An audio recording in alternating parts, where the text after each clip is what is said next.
Now stay tuned to the following radio broadcast. You're listening to the Victory Station, AM 1360. We're glad you chose us. Thank you. It's Impact with the Florida Star, the largest, oldest, and most read African-American newspaper in Northeast Florida and South Georgia. And now, here's the host, the publisher of the award-winning Florida Star, Clara McLaughlin. This is Opio, and I am sitting in for Clara McLaughlin, who is the owner of the Florida Star newspaper, also Star TV 18.2, where we will also air this video, aside from WCGL. Great black media is what we're about. Man, we got a great show lined up for you today. We're going to be talking about Colin Kaepernick. What's interesting is we're going to compare him to Muhammad Ali, and then we get to see what some of the other entities have to say about him, such as Shaq and Ray Lewis, as well as Shannon Sharp. At the end of the show, we got Biko Saboteur, an activist, right here on the show. Is going to talk about police brutality and some things that's going on locally here. So y'all stay tuned right here on Impact. This is Opio.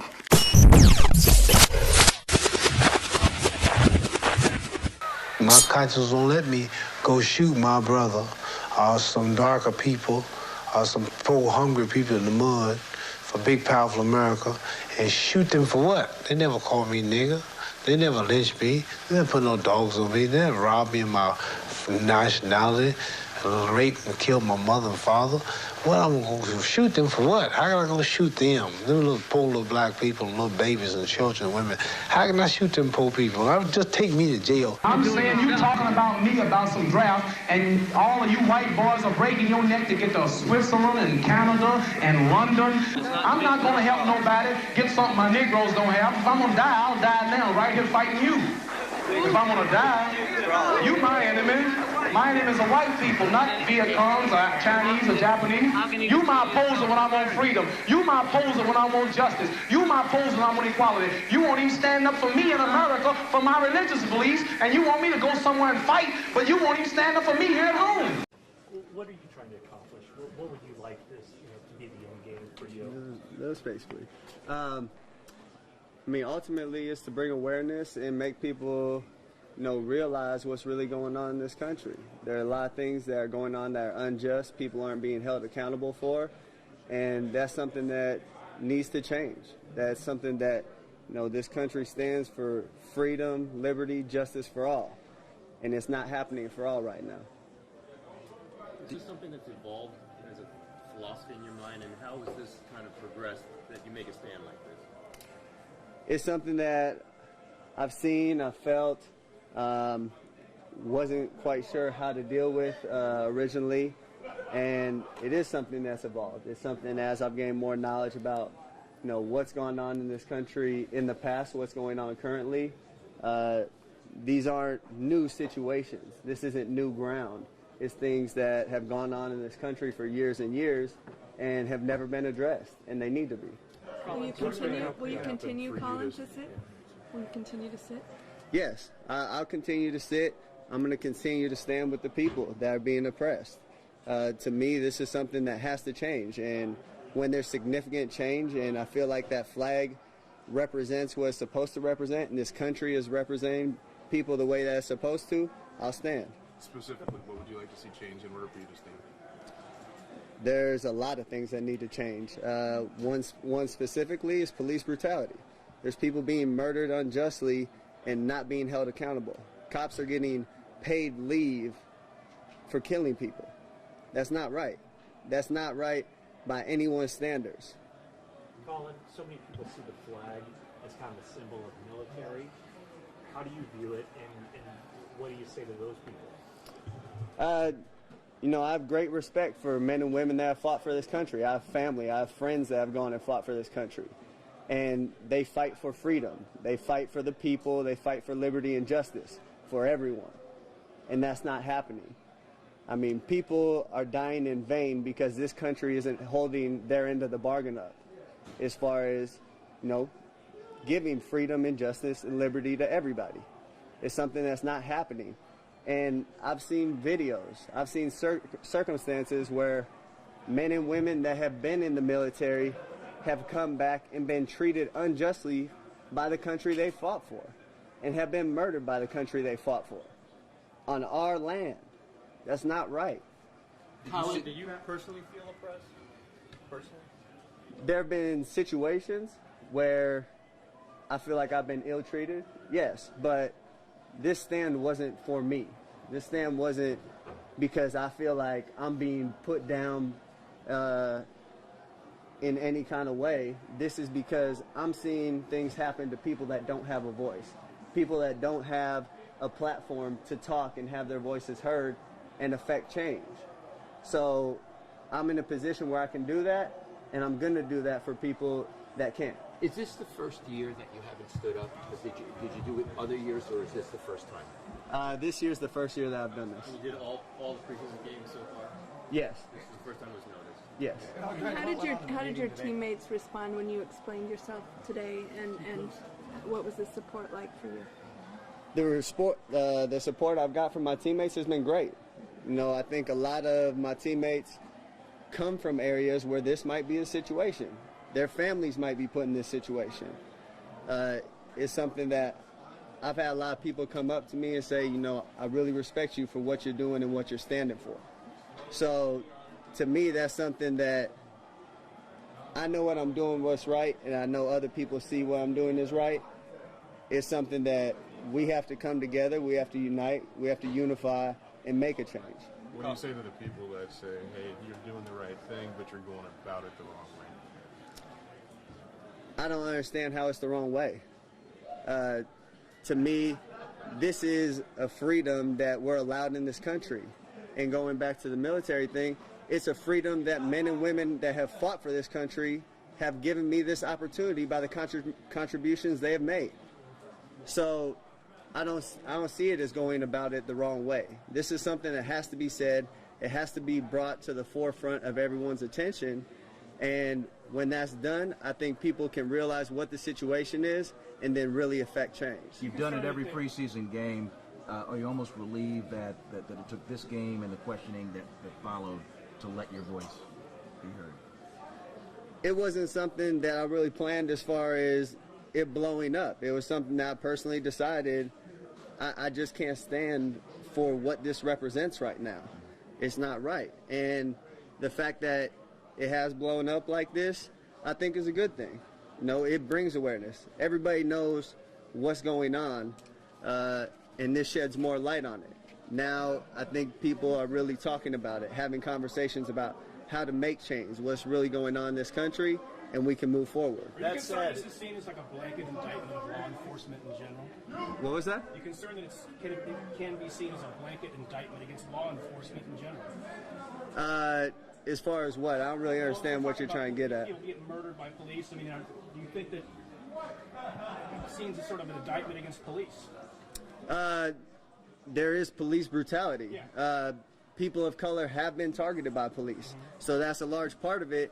And they're government officials. They're put in place by the government. So, you know, that's something that this country has to change. There's things we can do to, you know, hold them more accountable, make those standards higher. You have people that practice law and are lawyers and go to school for 8 years, but you can become a cop in 6 months and don't have to have the same amount of training as a cosmetologist. That's insane. I mean, someone that's holding a curling iron has more education and more training than people that have a gun and are going out on the street to protect us. Colin, you said doing stuff beyond sitting. What was that? Do you plan on doing stuff beyond sitting during the national anthem, as far as activists, kind of rolling your sleeves up and getting out in the communities? Yeah, most definitely. There are things that I have in the works right now that I'm working on to, you know, put together in the future and come to fruition soon. Those are things that I'll talk about as we get closer to those days. Colin, you say that this is it's a good thing that this is blowing up now because it's getting some attention. Any concern about the timing of it, a critical part of training camp, and the possibility of it being a distraction? No, I don't see it as a distraction. I think it's something that can unify this team. It's something that can unify this country. You know, if we have these real conversations that are uncomfortable for a lot of people, if we have these conversations, there's a better understanding where both sides are coming from. And if we reach common ground and can understand what everybody's going through, we can really affect change and make sure that everybody's treated equally and has the same freedom. Cap, has anybody from the league or the team or anybody said tone it down or anything? Because clearly you're speaking your mind right now. It doesn't seem that anyone's trying to, from the organization, whatever, is trying to quiet you. No one's tried to quiet me, and to be honest, it's not something I'm gonna be quiet about. I'm gonna speak the truth when I'm asked about it. This isn't for a look, this isn't for publicity or anything like that. This is for people that don't have the voice. And this is for people that are being oppressed and need to have equal opportunities, to be successful, to provide for their families and not live in poor circumstances. Have you been pulled over unjustly on court? In your mind, have you been pulled over unjustly or had a bad experience in that regard? Yes, multiple times. I've had times where one of my roommates was moving out of a house in college, and because we were the only black people in that neighborhood, the cops got called and all of us had guns drawn on us.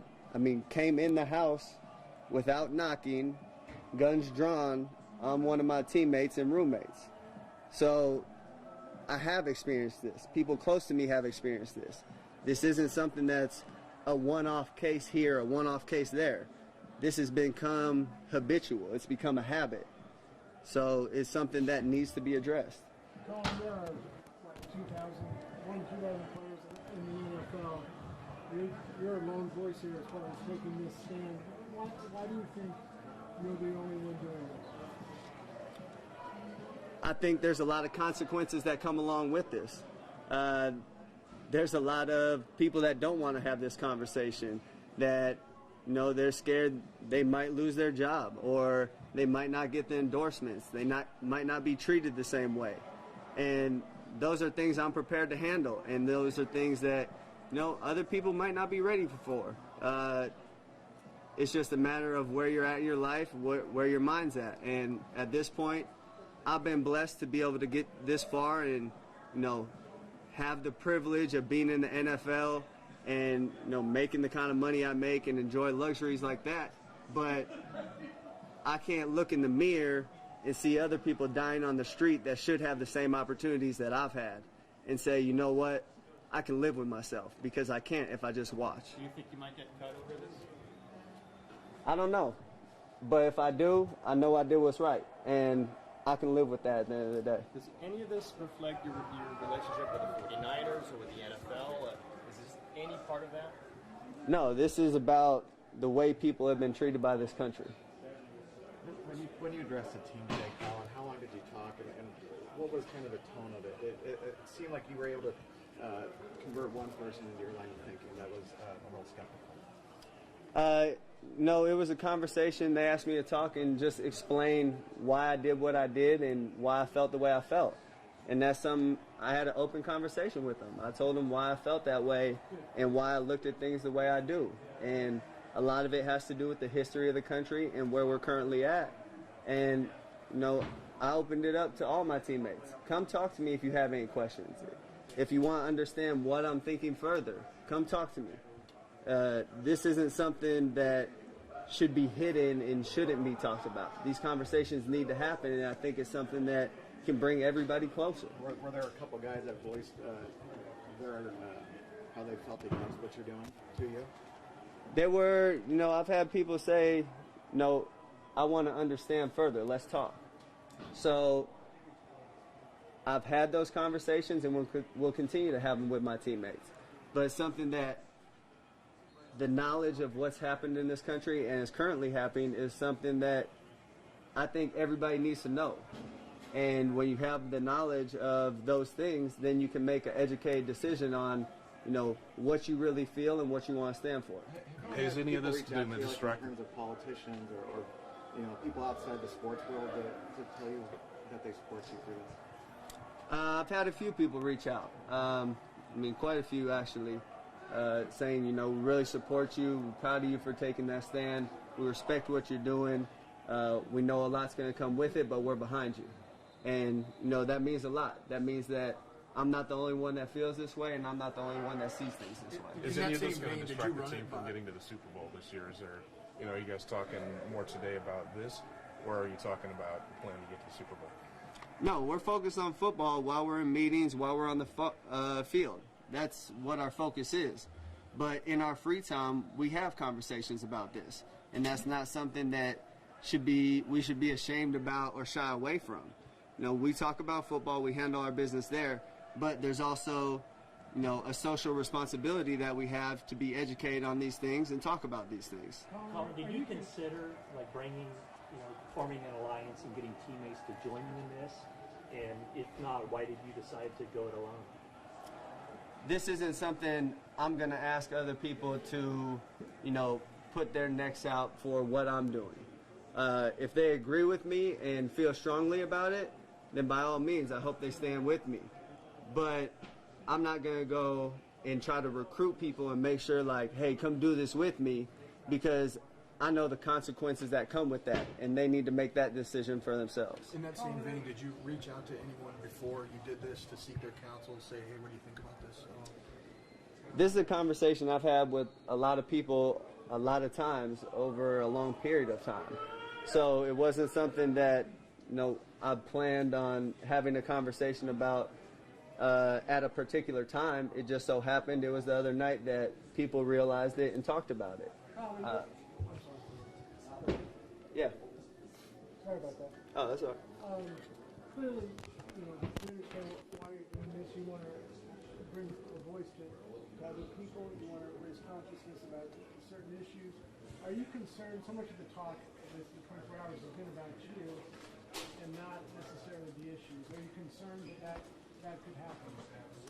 I do think that, you know, the talk has been more about me, more about, I know a lot of people's initial reactions thought it was bashing the military, which it wasn't. That wasn't my intention at all. I think now that we have those things cleared up, we can get to the root of what I was saying and really address those issues.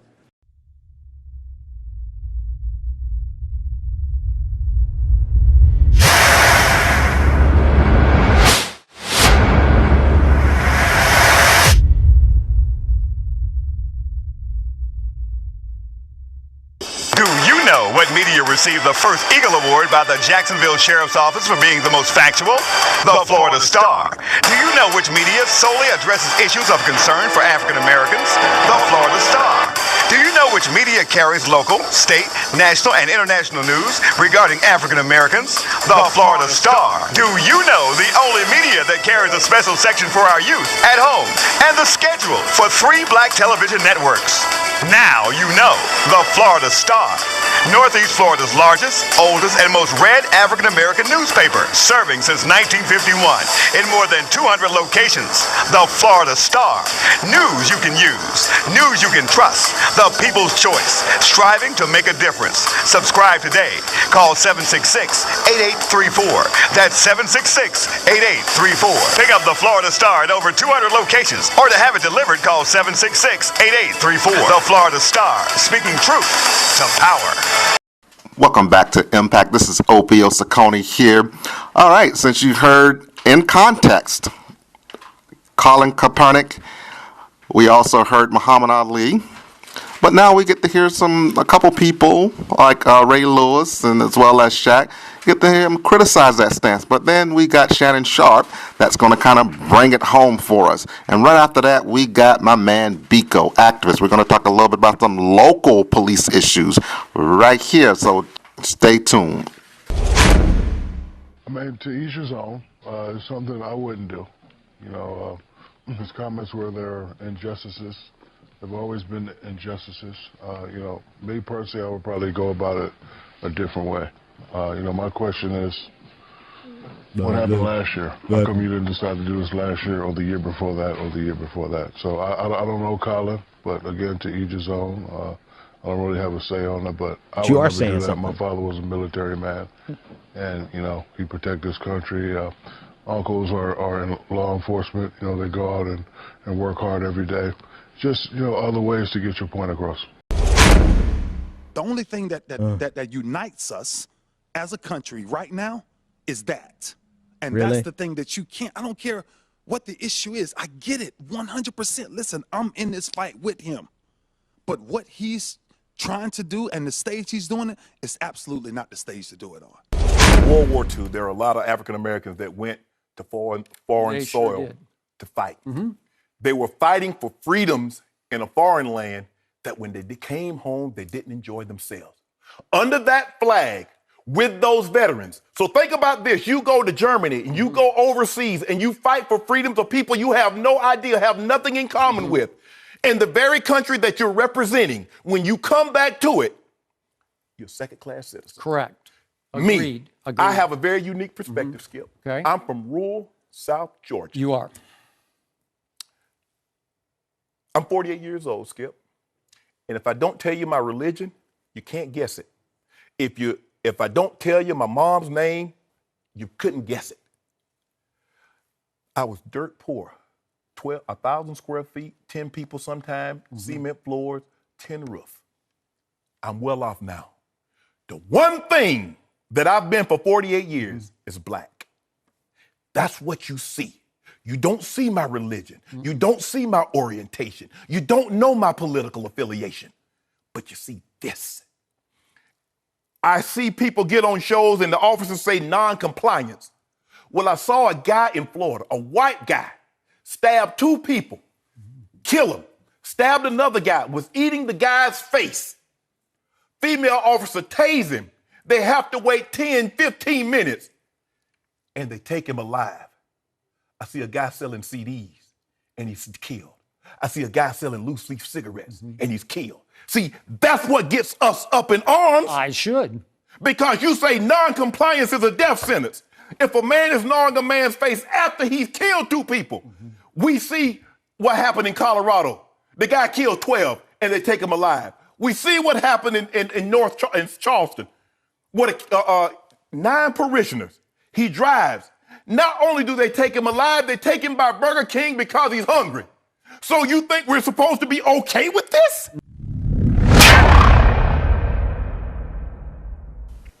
Hi, this is Opio. I am speaking with Biko Saboteur. He's an activist, originally from the Congo area, hence the name Biko.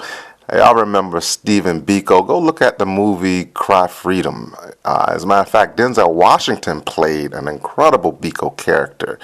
This is this young brother's name, and he's on the ground doing a number of different things, and we wanted to have him on, particularly where police are concerned. This show, we're going to be talking about Kaepernick, and so we wanted to be able to talk about what's going on here locally as well. Biko, how's it going, brother? Oh, man, we're still out here, man. We're still trying to organize. Everything is moving forward, so I'm well, so I say. Good. Okay, you're on the ground with the Vernell Bing situation. Tell us why people should continue to care and think about what's going on on the issue of Vernell Bing. Yeah, what's going on with the issue of Vernell Bing is the racism and the white supremacy that continue to terrorize our neighborhood. You know, just a few months, just a few weeks ago, there was a invisible empire Ku Klux Klan flag placed on a memorial. Right. You know, when you're looking at that type of support, and you're looking at it like, man, this got to be a racial motive because it's sparking some type of racial hate on young black man that's being shot down in the city of Jacksonville. So we think that it's some other thing that's going on that and the sheriff need to come clean and the police department need to come clean on wanting to have transparency. Yeah. Right. And so now there are police officers out here. We just saw one police officer resign recently.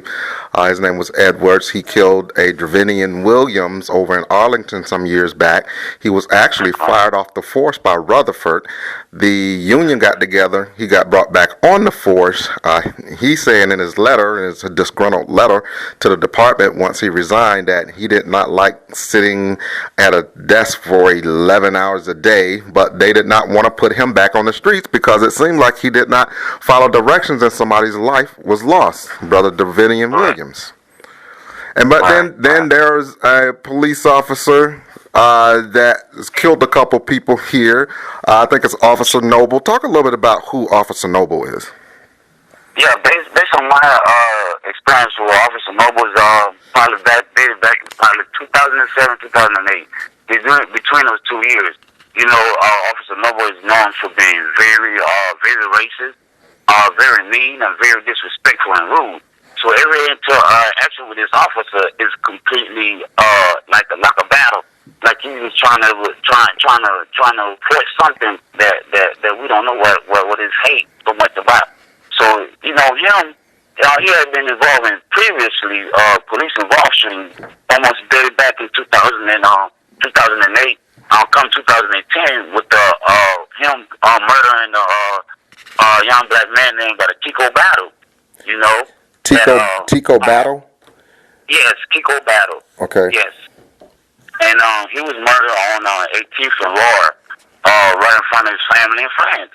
And the same officer come back and shoot another kid right here on Springfield area. And come now, 2015, but a shooting of 16-year-old Kendrick Alston. I mean, you see this officer who previously. What's the last name? What's the last name? You say Kendrick who? Kendrick Alston. LaKendrick Alston. Yeah, Alston. Yeah. Okay. Yes. And I mean, you see these actions by these officers, and he's also being placed in the same community that he shoot these young black men at. Why are you telling us? You know what I'm saying? Why are you showing that and make it to the point that he become a sarge, you know, as on one over here around Springfield area and some of the north side areas. And this officer, he's out here in the street doing exactly the same thing that he's been previously doing since 2008. And this Officer Noble, it seems like they've said that every shooting has been justified. What do you think about that? Yes, I think there needs to be a thorough investigation on this officer. I don't think this officer needs to be in the community patrolling young black men, majority of the black community, you know. And just recently, he was spotted right there on 9th and Ronald 9th and Liberty, where when he was approached by this car, that he was at least 3 officers out there. He's out there looking in the car, this is his face expression. You could tell like something is wrong with this officer. He needs some type of mental psychiatrist evaluation, you know. But yeah, this officer, another incident where he strung this on this young lady that was selling cell phones, like signing up the people for these little cell phones. So I talked to the young lady, and she thoroughly explained to me what had happened to her, and I could just see how he used to treat us when I was young, you know, and I could just imagine the rudeness and the disrespectfulness of this officer. So we have an Officer Noble that's been involved in a number of shootings where young black kids have been killed. It goes for the saying, if you are in the right, but somebody else is always getting hurt, then maybe you need to look at yourself. Because you got officers that have been on the force for 20, 30 years and never killed anybody, never even pulled a weapon, some of them. And you got this officer that's constantly getting into these issues. He's been red flagged when you ask me if you killed the first person. But when you talk about a number of different incidents and people in the neighborhood saying that the person has mental issues, then it seems like it might be time for JSO to take some leadership here.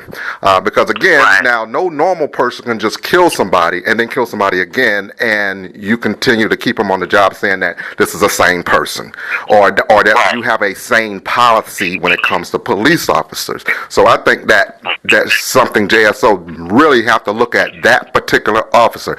Brother Biko, thank you, brother. Tell me what else you got going on before I let you go.